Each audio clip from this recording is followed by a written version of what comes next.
Ron Della Chiesa, and I've been in broadcasting for 50 years here in the Boston market, and primarily as a host of music shows.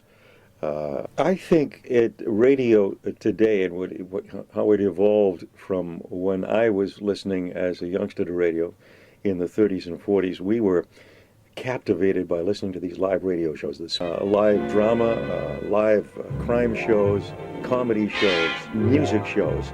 And you think about the impact that radio has had on music in this country. Going into the 40s, the big bands, the era of the swing era, radio really championed that with these live broadcasts of big band remotes. I can remember listening to the radio late at night and hearing bands like Benny Goodman and Count Basie and Duke Ellington coming from nightclubs in Harlem and ballrooms in Chicago. People would listen to those broadcasts, and then they would go out and buy the records by the big bands and collect them. And that in turn extended itself into the 60s when the radio began to play the Beatles.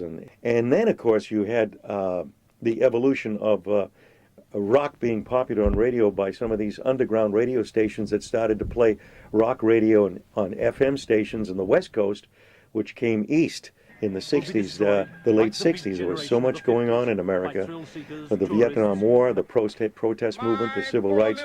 This station picked up on that and began to play music of the Stones and called themselves the American Revolution in radio.